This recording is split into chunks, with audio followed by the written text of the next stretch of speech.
guys, welcome back to another day. If you're new to me, I'm Lisa, a fat foodie on a wellness adventure to lose 150 pounds and get fit enough to travel back to New Zealand for 6 months come 2024. I want to see and do all the things, so I'm dedicated to making that happen. Shall we get started? Hey guys, welcome back to another day. So today is definitely going to be a kitchen adventure. Today is the first experiments in eating recipe that I've done in a few weeks. I am going to try to do beef birria. I had some in a restaurant one time, and I've been wanting to replicate it since then, and just never did it. I did order the chilies that I needed, and I've had them for months and just never got around to doing it. So we are going to do that today. There are a ton of recipes in the description box, and there are links to several YouTube videos. The variations in how to do this and the ingredients and amounts of each ingredient, there's a lot. So what I am going to do today is my version based on zero experience, but kind of combining several of these recipes and the advice from the comments sections and videos that I watched. So we will see what happens. But, okay, so it has a lot of ingredients and a lot of steps to it, more so than some other stuff. And the first recipe that's in the description box, in their picture, they had some pickled onions. And I thought, oh, that'll be really nice. And I didn't have any, so I have some red onion that's just quick pickling now.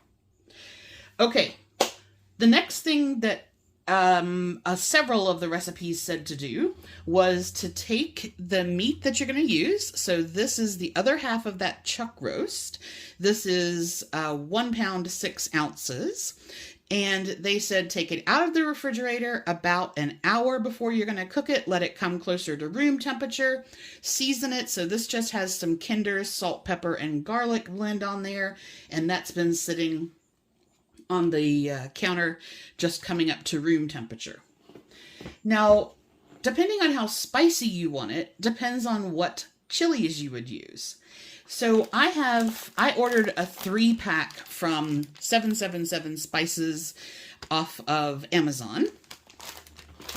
And I haven't had any of these. I certainly haven't cooked with them before, but I've done some research, and all the information on these chilies and their Scoville units and things like that will all be in on the blog.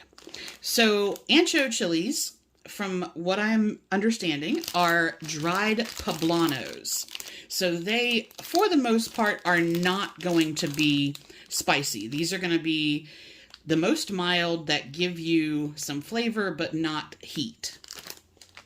Then I have some pasilla chilies, and these are hotter than the anchos, but again, not super spicy. And so they are dried like that. And then the one thing that all the recipes had in common was the guajillo chilies.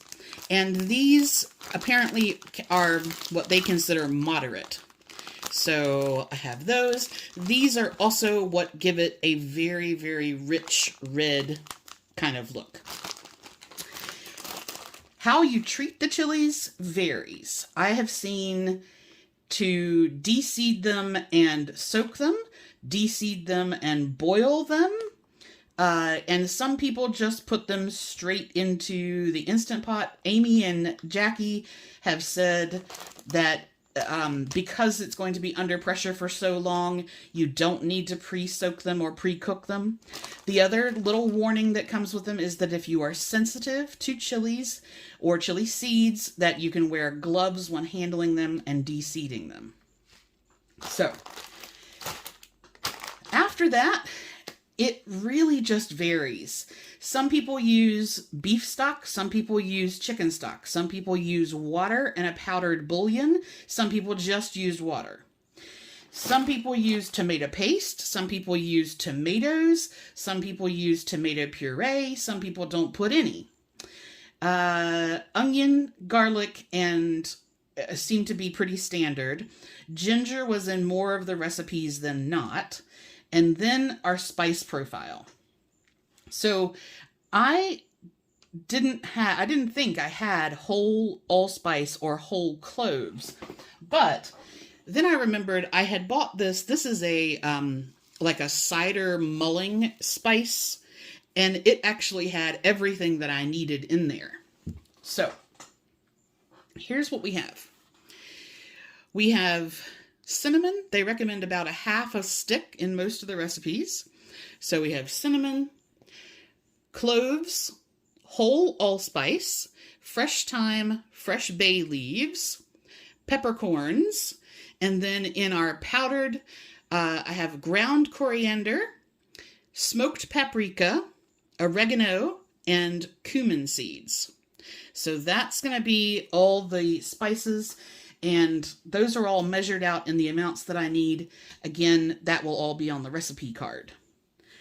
Okay, I took a long time trying to work out how I was going to do this.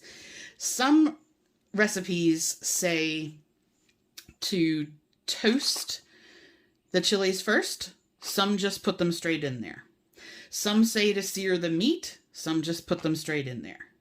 Some make the chili paste first and then add that to the meat and then cook it. Some put it all in together and cook it all at the same time. What I decided to do for me, because I don't have a power blender, I have a Ninja blender, little blender, but it doesn't have the hole in the top to let the steam or the pressure escape. So I will have to let everything cool, and it's not as strong as like a Vitamix. So I decided that because of that, I am going to cook everything together. Then when the broth cools down, then I'll blend it, and I'm going to do it that way just because I don't have the bigger blender to use. So I think that if all of my spices and chilies are cooked down for the whole length of time, that's going to be more successful with me in the blender that I have. So for that means that I am going to get sort of everything together at one time, get it in the pot. For the amount of meat that I have, again, times varied, temperatures varied. From what I can tell, and I have included a stovetop recipe, slow cooker recipe, instant pot recipes, I kind of covered it all for you. But I'm going to go with 40 minutes under pressure, so 40 minutes high pressure, and then a natural release. And that seems to be, for the amount of meat that I have, sort of the best idea. So that is the plan. I'm really excited to try this and see how it goes. So the first thing I need to do, I've already measured out all of my spices. I have my meat sitting with the seasoning, so all that's fine. The next thing that I need to do is prepare the chilies. And I'm going to use 2 ancho, 4 guajillo, and 2 pasilla. And that's just, again, this is me combining recipes, so I don't know if that's the right amount that you would use, but that's what I'm going to do.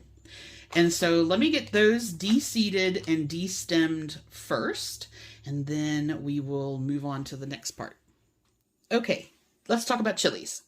So I'm having a little trouble with my hands today, and I didn't figure that you guys needed to watch me go through and de-seed these. But here is a couple of them had stems in them, and then there's all the seeds there. So basically you want to take your stem out, You want to take your seeds out, and several places I read recommended also taking just any of the little rib membranes. So here's what we have. This is the ancho chili, and I wanted to see kind of, you know, did it smell spicy or anything? I've had poblanos, and the weird thing is this smells like a raisin. And I read that it would, and I was like, no way. How is a pepper going to smell like a raisin? But gosh, I mean, it smells really strongly like almost molasses sort of smell. So I did 2 of those, and those, oh, there's a seed. Now, why do you take the seeds out? Because apparently it will make your sauce very bitter if you do it with the seeds in there. Okay, so this is the bacilla, and that was much longer than I expected. So I actually only did 1 of these because it was, I had looked at doing 2, but I don't think I need 2. Now this, oh, there's a random seed. Okay, so this is supposed to be very similar to an ancho. So it has a little bit of a, let me smell the inside. Yeah, so that has a little bit of that raisiny molasses smell, but not really. But it definitely doesn't smell hot, which is good. One of the videos that I was watching, she said that these are kind of like shishito peppers, that most of them are mild, but occasionally you get ones that are super hot. Okay, then we have our guajillos. And everything that I saw said that you want the ones that are not so completely dried out. You want ones that still have pliability and flexibility to them. And this almost had, and all of them, almost have like a little gummy texture to them. So from what I can tell, texture-wise, price-wise, these that I bought from 777 seem to be quite good. And I was looking at, so these are supposed to be the ones that are going to have, they're going to impart a little bit of heat, but not like, there are, the one that in several of the recipes, if you want it spicy, I think it's called a chili de arbol, A-R-B-O-L maybe. And I didn't get those because I don't want to do spicy like that. Yeah, these don't really smell too much like anything. Okay, so I have 4 guajillos, 1 pasilla, and 2 ancho. Okay, so I have everything prepped. I've cut the chuck roast into 3, de-seeded all the peppers. I have 5 garlic cloves and a piece of ginger cut in half, all the spices, cut up my onion. I have my beef stock and the tomato paste. So I think what I'm going to do, when I did my pot roast the other night, I asked you guys if you found that searing a meat that you were going to then use to get like super tender and the crust on it wasn't going to be there anyway was something that you did. And I don't normally, and I'm not going to do that today. I am going to toast off my aromatics, like the cumin seeds and the bits there.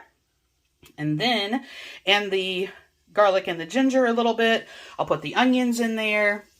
And then after that, I'll combine everything and we'll get it going. So I have the Instant Pot on saute, and I'm just going to give these a little toasting for 2 to 3 minutes, and then we'll do the liquids. This already smells fantastic.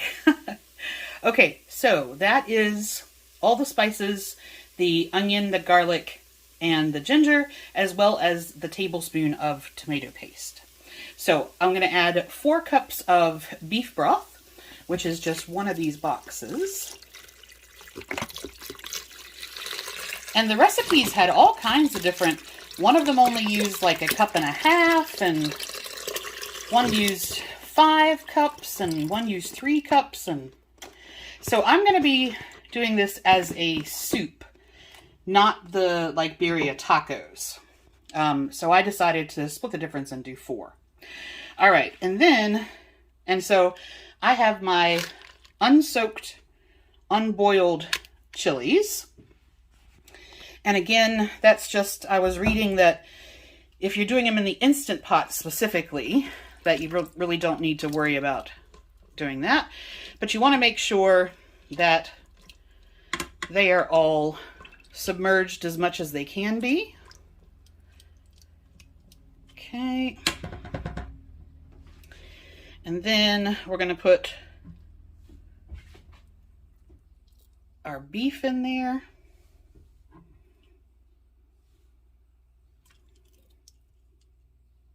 On top of everything.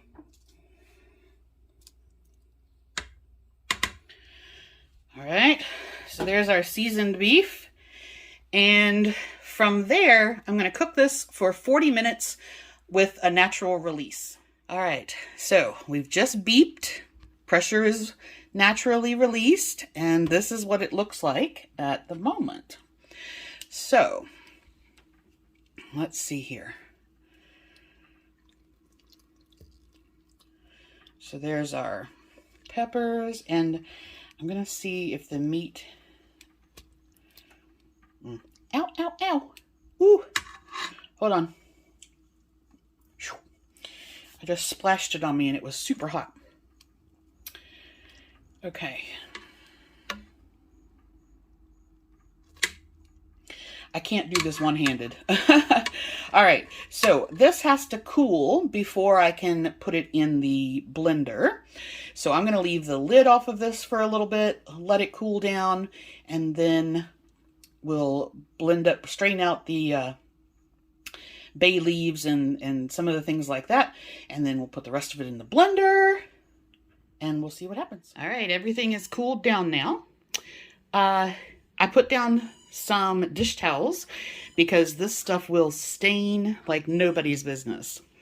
So this is my meat, which I just need to shred up. This is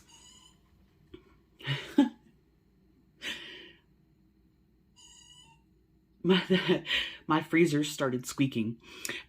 This is strained, just the strained liquid itself.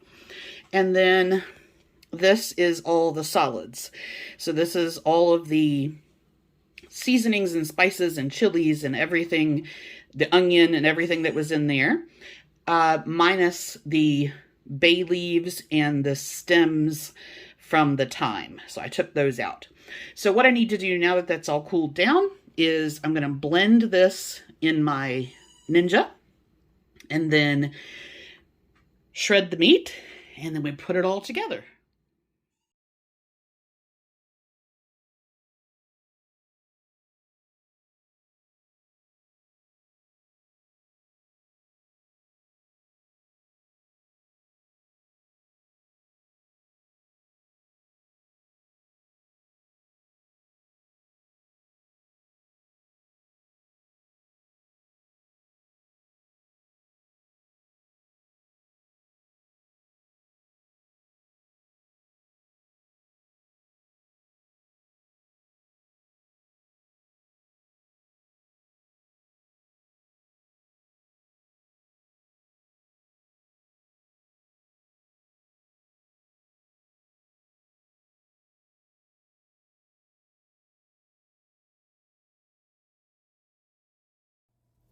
Hey guys.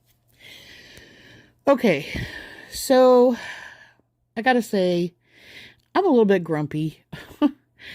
The birria was not, I don't know, saying it wasn't good is not the right thing, but it wasn't what I expected, and it didn't taste like the one that I had had before, and I just didn't like it. And I can't put my finger on why. I can't work out what part of the flavor profile wasn't quite right. The meat was fine. It was tender. It was it did what it was supposed to do. It wasn't overly spicy. I just didn't like it. And it's now 9:30. I had that at like, I don't know, 5:45 maybe. And I'm just really disappointed in I did all this research and all this planning, and it took forever today to, get it all done. And it was just a letdown. So I don't want anything else. I did have about half of a Star Crimson pear, and that's it. I'm just gonna call my day here. So I ended up having 818 calories today. And remember that I'm tracking calories on a weekly basis. So if I have a low calorie day like today, then tomorrow I could technically use extra calories, but my macros will probably always be a little bit out if I'm not closer to my target. So protein, I was 28 grams under. Carbs and fats are fine. They were under the target, and I got my steps in. So that was all fine, but today was just very much of a wah, wah, wah after all the effort I put into it. Well, we will try again tomorrow.